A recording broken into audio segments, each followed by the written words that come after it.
Quand on témoigne, quand on est artisan de l'image dans notre société, on doit veiller que cette image ne soit pas quelque chose qui nous fasse du tort. C'est une documentariste qui a sa place dans le cinéma. Une éternelle étudiante. Monique, c'est trois choses dans ses films. C'est un aller-retour entre le passé et le présent.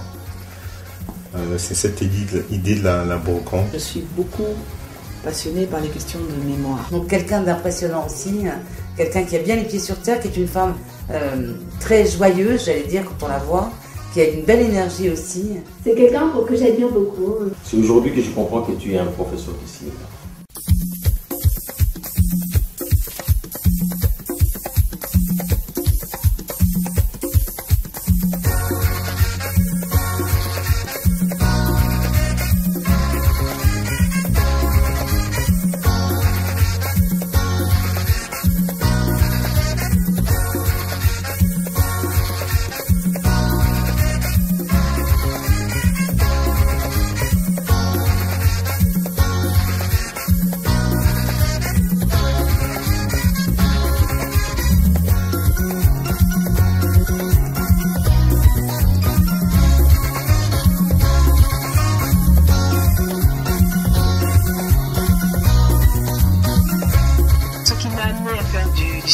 C'était en fait un concours de circonstances parce que je faisais de la radio libre en tant qu'étudiante à l'Université libre de Bruxelles et donc j'essayais de couvrir différents événements culturels et j'ai donc rencontré pour l'interviewer un monsieur qui s'appelait André Vanine et qui avait dirigé un atelier Varan en Afrique du Sud.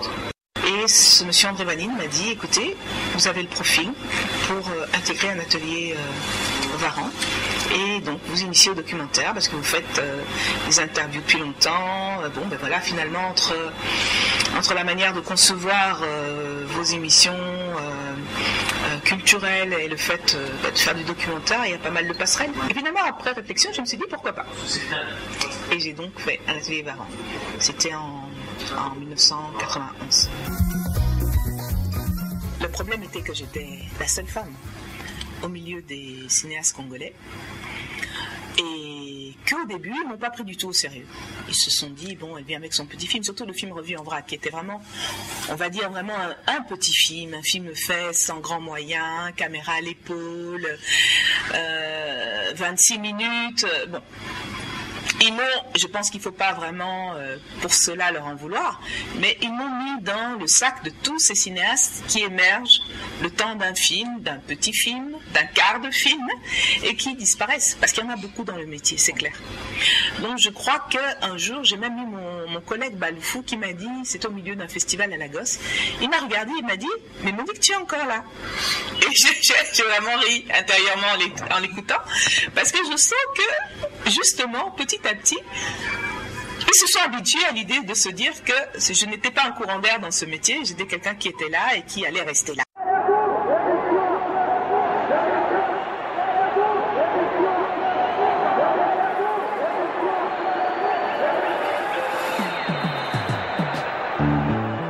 Quand Giscard d'Estaing a été élu, Depardieu a fait un film là-dessus. Quand Kennedy a été élu, il y a eu un film très connu d'ailleurs, qui s'appelle Primerie, qui est un peu le film fondateur de toute la série des films qu'on a fait par la suite sur des élections présidentielles. Bien sûr, il y en a qu'on a fait sur Sarkozy, etc. Donc je lui disais, et pourquoi nous ne faisons pas ça en Afrique? D'autant plus qu'ici, c'est un pays démocratique, donc nous avons les conditions pour en faire. Partout où je suis allée présenter ce projet, dans les différents guichets de financement, que ce soit la francophonie, que ce soit le ministère des Affaires étrangères français, que ce soit partout. Et je me disais, mais on n'a jamais fait des films sur des élections présidentielles en Afrique, et ce n'est pas possible. Je dis, mais qui vous permet de dire que ce n'est pas possible? Et pourquoi on n'aurait pas des films sur de tels sujets? J'ai dû me battre, vous ne pouvez pas imaginer. Je n'ai pas eu de financement. Je suis allée voir Emmanuel Kolaolé, qui était un monsieur, directeur du service production, qui ne produisait rien. Bon, sauf les magazines, les émissions de plateau qu'on connaît. Mais il n'y avait pas vraiment de production, ni de séries télé, ni de fiction, donc il s'ennuyait. Quand je suis allée le voir, au lieu de se dire qu'est-ce que cette fille va m'apporter comme argent, dessous de table, autre chose, il s'est plutôt dit ah, je vais enfin faire mon métier. Le film en question a eu le 2e prix du meilleur documentaire de la section TV vidéo au FESPACO. Grâce à Emmanuel Kolaolé, qui a eu confiance en moi, et grâce à une équipe formidable, totalement béninoise, d'une télévision publique, s'il vous plaît. Ça, c'est du jamais vu sur un sujet politique. Ça, je crois que c'est, entre guillemets, un exploit. Je ne sais pas si je pourrais un jour reproduire ça. Elle travaille sur beaucoup d'autres sujets, c'est pas seulement des sujets politiques, elle fait aussi des sujets proches de la réalité. Elle travaille beaucoup avec des jeunes aussi, Monique. Elle aussi, c'est quelqu'un qui partage, qui ouvre des ateliers, qui ouvre du travail et du partage et de la transmission à de jeunes réalisateurs.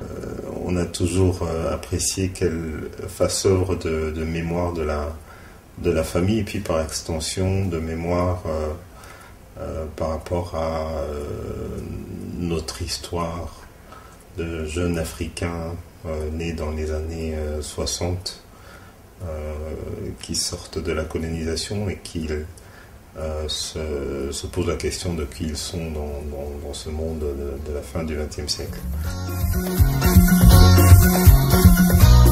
Je suis originaire de la région du Bas-Congo, donc dans la République démocratique du Congo. Mon père a été un diplomate parce qu'il est décédé. Nous avons toujours vécu à l'extérieur. Je suis née en Belgique où il était ambassadeur, le premier ambassadeur d'ailleurs du Congo en Belgique d'après l'indépendance. Ensuite il a été ambassadeur en France, ensuite en Allemagne, ensuite aux États-Unis, ensuite en Iran, ensuite au Canada. Je suis quelqu'un de la diaspora. J'ai le plus souvent vécu en Belgique où j'ai fait mes études et me suis d'ailleurs mariée. Monique écrit des poèmes depuis qu'elle est très très jeune. Et ça a toujours été une grande fierté de mon père de publier d'ailleurs ses poèmes. Assez récemment, on a retrouvé une de ses publications, des poèmes qu'elle a écrits quand elle avait 9 ans et que mon père distribuait à ses collègues diplomates quand il était en poste aux États-Unis notamment. Rares en fait sont les femmes à faire du documentaire, quoique, puisque la première femme cinéaste du continent africain, Safi Faye, était quand même une très très grande documentariste. Donc il y a quand même cette filiation de pas mal de jeunes cinéastes en fait avec le travail documentaire. Mais c'est vrai que beaucoup plus de réalisateurs en fait hommes eux vont vers la fiction plus facilement. Peut-être que les femmes vont sur un autre type de travail. C'est aussi sans doute une des caractéristiques du cinéma féminin que d'aller vers des domaines que les hommes n'exploitent pas souvent en fait. Parmi les documentaristes africaines, une femme qu'il ne faut absolument pas oublier bien sûr, c'est Monique Mbeka-Foba. Elle a étudié elle aussi, comme d'ailleurs Jian El Tari, les relations internationales, mais elle a fait aussi tout un versant commerce, des études en sciences commerciales en Belgique. Et c'est en faisant ces études-là que je me suis passionnée pour la radio. Donc je faisais énormément de reportages radiophoniques, d'interviews, et j'ai appris à pouvoir m'exprimer parce que j'étais au départ une fille extrêmement timide, affolée partout, donc j'osais à peine ouvrir la bouche en public, etc. Et donc le fait de faire de la radio m'a guérie. Elle a fait notamment un film sur notre grand-père maternel qui nous a appris beaucoup quant à l'histoire de notre famille. Et puis ça s'est étendu, comme je le disais, à un peu plus que notre famille, puisqu'elle couvre un peu l'histoire d'une génération africaine.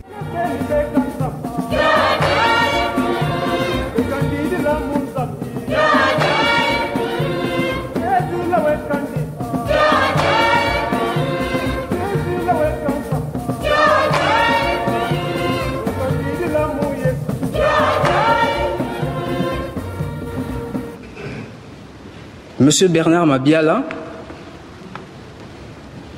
est né dans les années 1920 dans un village du Bas-Zaïre, à Mbomayanga. Il a fait ses études primaires à Kizou.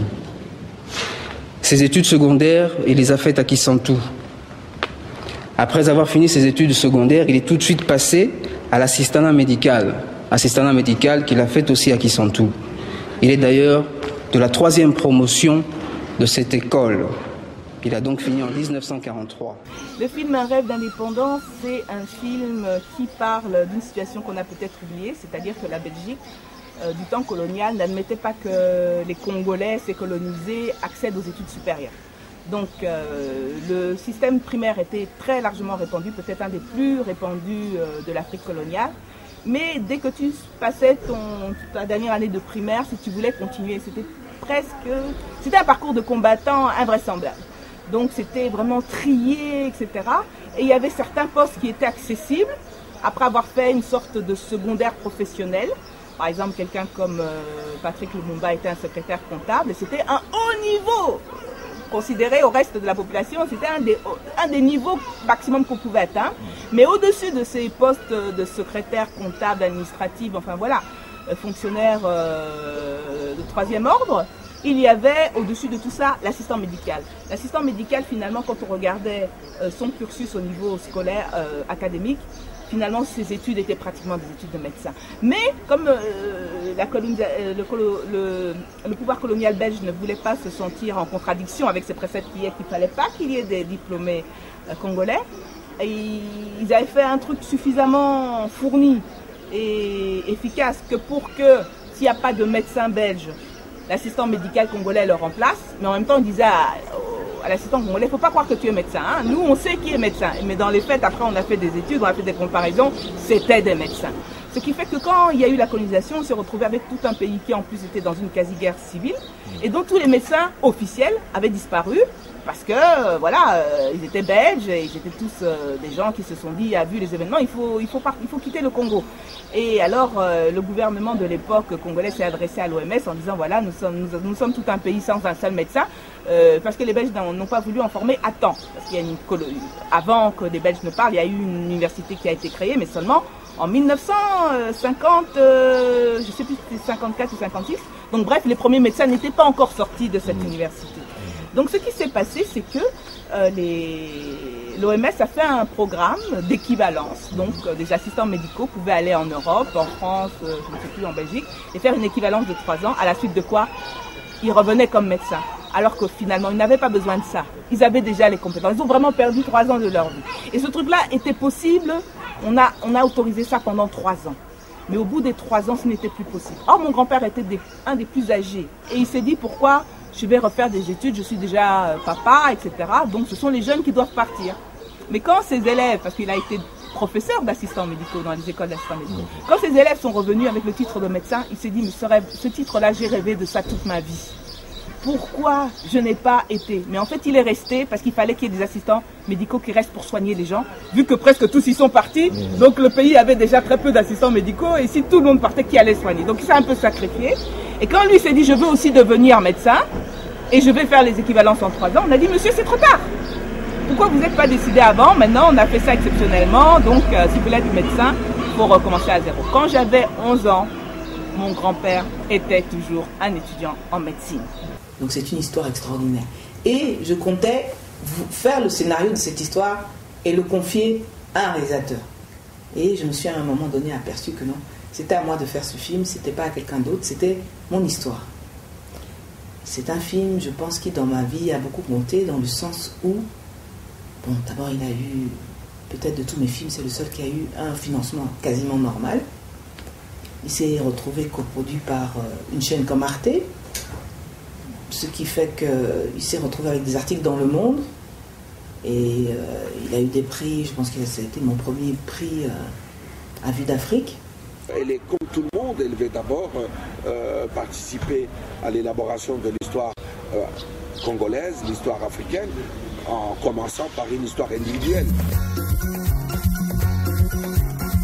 Elle est journaliste, elle a touché au langage de l'image, elle a touché au langage de la comptabilité, elle a touché au langage de la production, mais tout ça, c'est une certaine manière d'avancer toujours dans son travail artistique, je dirais, d'une certaine manière.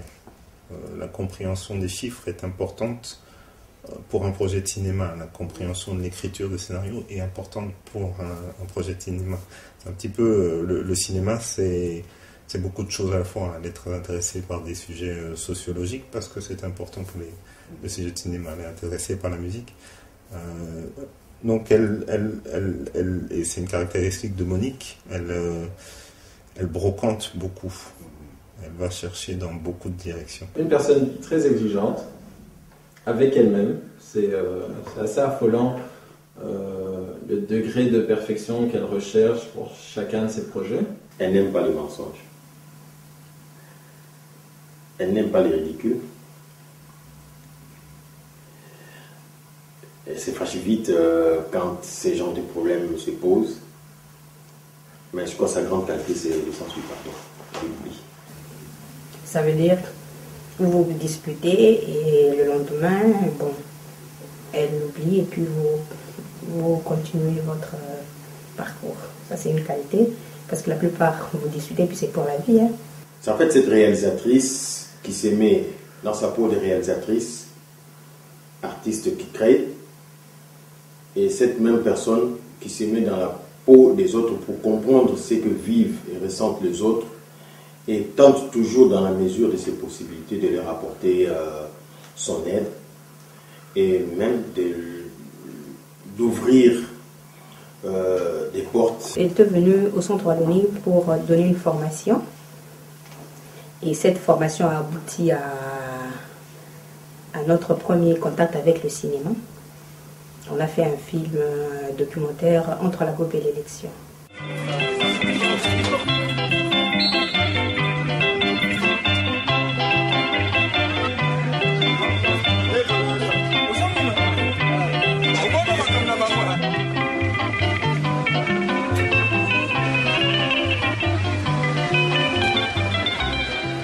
C'est en compagnie des 35 à 40 000 spectateurs présents dans le stade Nasser au Caire que nous allons suivre une des demi-finales de cette 9e Coupe d'Afrique des Nations.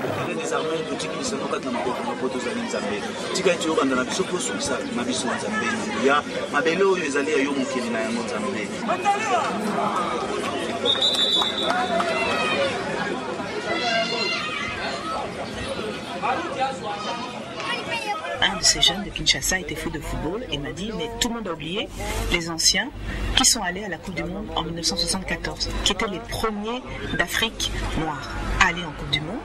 À l'époque c'était en Allemagne.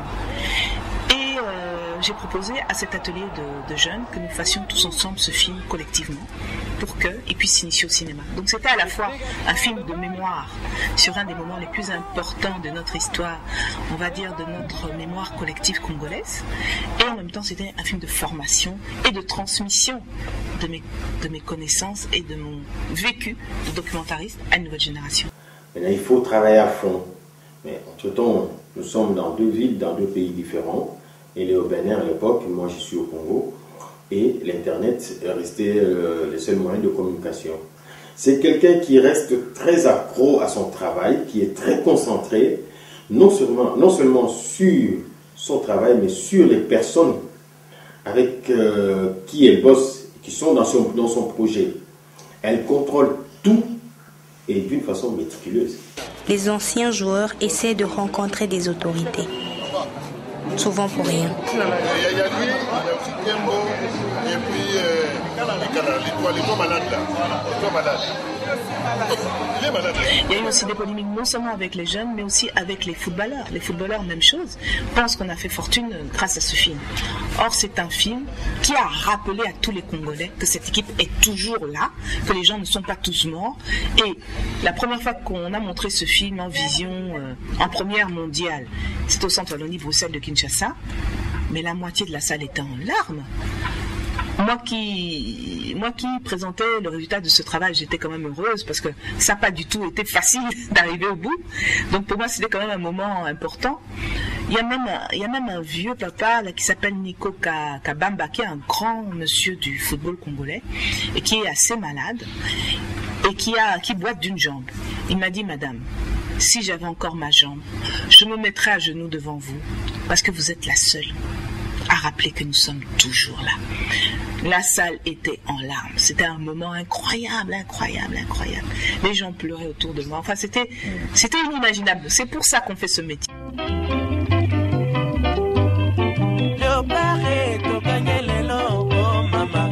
n'as pas de revenus réguliers. Au début, si effectivement tu as du succès, c'est ça, moi j'ai un certain succès, mais tout est très relatif. C'est dans un petit milieu bien précis, hein, c'est pas au niveau d'Hollywood. Hein. Mais quand tu as un certain succès, bon, disons que ça passe. Mais à un moment donné où le temps passe et tu continues à ne pas être vraiment contributeur pour supporter les dépenses du foyer, ben évidemment, à un moment donné, le mari s'inquiète. Il se dit, mais c'est quoi ça comme métier? Ça nous mène où? S'il y a une chose qui entre guillemets, fait défaut à Monique Faubart, ce serait de faire ensuite vivre l'œuvre qu'elle vient de terminer, par exemple, et s'arranger pour qu'elle soit vue et distribuée, toutes ces choses-là. Quand vous arrivez au Congo, il y a une distance entre les générations. Il y a la génération de Monique, après il y a Cassure, et puis c'est notre génération. Et Monique est venue vers nous pour nous former et qu'on puisse aussi qu'il puisse y avoir des relèves. Je crois que c'est un exemple pour l'Afrique, pour les jeunes générations, surtout les générations qui viennent là, qui doivent trouver en Monique une sorte de référence. Monique avait déjà organisé un festival au Bénin pendant une dizaine d'années, donc à chaque fois, année après année, elle a réussi à monter les fonds, à trouver les fonds et à monter ce festival, à travailler avec les gens. J'ai quand même beaucoup d'admiration pour ça, parce que c'est vrai que je pense que c'est évident de monter un festival nulle part. Mais en Afrique, il y a des difficultés autres où vraiment le relationnel, travailler avec les gens et arriver à un résultat positif, c'est quand même quelque chose de pas évident. Donc elle y est parvenue. Étant donné que je suis une passionnée de littérature, une passionnée, j'ai écrit des poésies depuis toute petite, je me suis dit pourquoi ne pas exploiter cette autre facette en me lançant dans la fiction, parce que la fiction, ben voilà, on est dans l'imaginaire. Plutôt que, bon, c'est vrai que dans le réel, c'est pas parce qu'on fait un documentaire qu'on n'est pas aussi dans l'imaginaire d'une certaine manière, mais de manière plus frontale, entrer dans cette question de l'imaginaire, des images, des choses que toi-même tu mets en scène, tu mets en narration, et j'ai eu envie de changer. Mais pas du tout en me disant qu'il est plus prestigieux de faire de la fiction que de faire du documentaire, parce que tout ça, je ne crois pas du tout. Je pense que faire des documentaires est beaucoup plus difficile que de faire de la fiction, honnêtement. Mais je me suis dit, tiens, je vais essayer. Donc je me suis mis à faire un scénario qui me plaît beaucoup, qui est intéressant, je crois, et qui m'excite suffisamment pour que je me lance dans cette nouvelle aventure. J'ai discuté avec elle il n'y a pas longtemps, il y a 1 an ou 2, d'un projet de court-métrage, de fiction qu'elle a, sur une histoire qui est tirée de la scolarité de sa mère, dans un internat. C'est aussi ça qui est important chez elle. Il n'y a plus de financement pour le court-métrage, c'est fini. Tu ne trouves plus nulle part d'argent pour le court-métrage, c'est fini. Donc déjà celui que j'ai, normalement vous vous arrangez avec vos copains et vous filmez dans le salon de grand-mère. C'est ça le financement des courts-métrages d'aujourd'hui. Donc moi je suis là avec mon court-métrage historique, mais je crois qu'il ne faut pas dire que je suis moins ambitieuse, je prends déjà un gros risque. Mais